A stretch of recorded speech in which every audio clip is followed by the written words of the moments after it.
Happy Post Canada Day.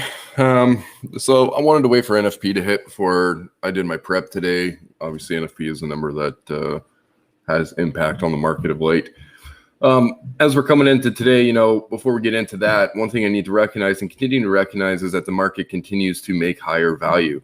Other than the one day, which was the 30th, where we had overlapping value, we continue to push higher, meaning the market is continuing to find acceptance at higher prices and finding value at higher prices. So until that changes, getting too excited on the short side may be, detrimental as far as it goes to my trading, at least. I need to see value build at least overlapping to lower or the one time frame on the daily to stop, which also hasn't taken place yet. So coming into today, we're obviously making a new all-time high right now in the Globex session. NFP hit. You had a reaction to it. And as we continue forward here, I want to monitor how we're going to respond. Sorry, as I just make some adjustments to my lines.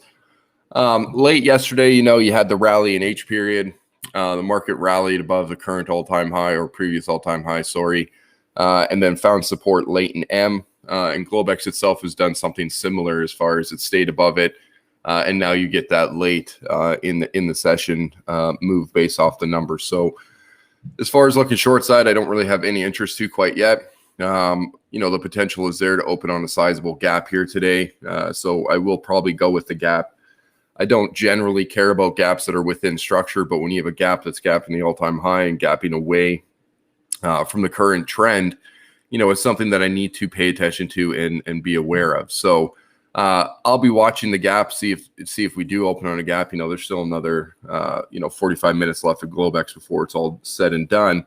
But if we do open a gap, I'm not sure I want to effectively get long with the gap, but I want to get long definitely against 06, which was the previous all-time high. So I want to stay alongside until the market tells me not to in the ES, and as it stands right now, the market has not told me that.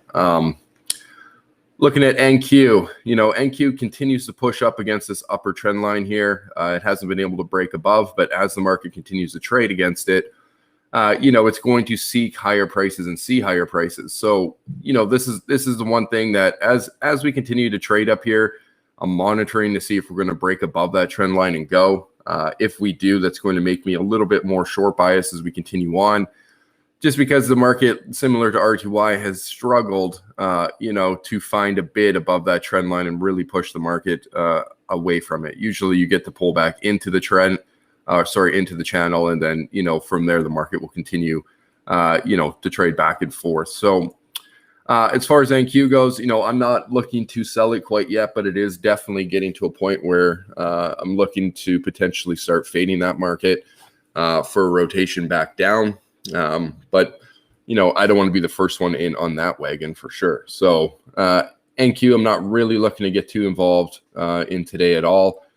But if we do open and start to push higher, it may be attractive to look to sell the market maybe somewhere in the 70s or closer to the 700 number. RTY, I still think RTY is the best market to trade right now because of where it is and how it's been reacting. Yesterday we talked about this 27 to 33 area as being a good area to trade against. If you did, you got multiple opportunities that would have made you multiple amounts of money. Early in A period, we got on it. B period and C period offered the same trade. H and I offered you that trade again, and then K periods fail also gave you that opportunity. Now this late K period would have been a hard trade to take. So if you missed that one, I wouldn't hang your head too low.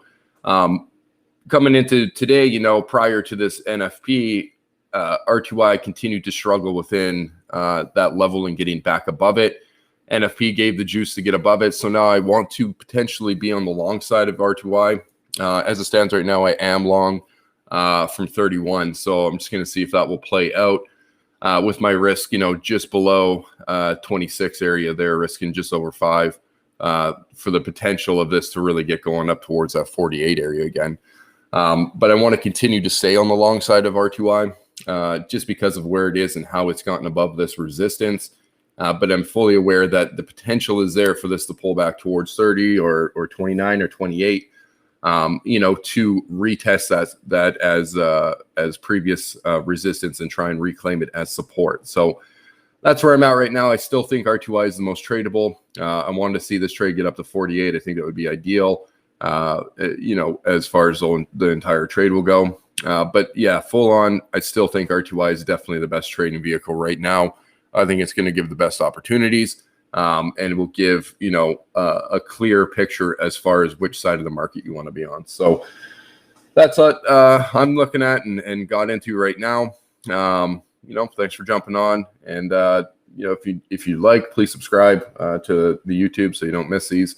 And if you're interested in joining myself and others in the trading room, the website is in the comments or description, below. All right. Have yourself a great day.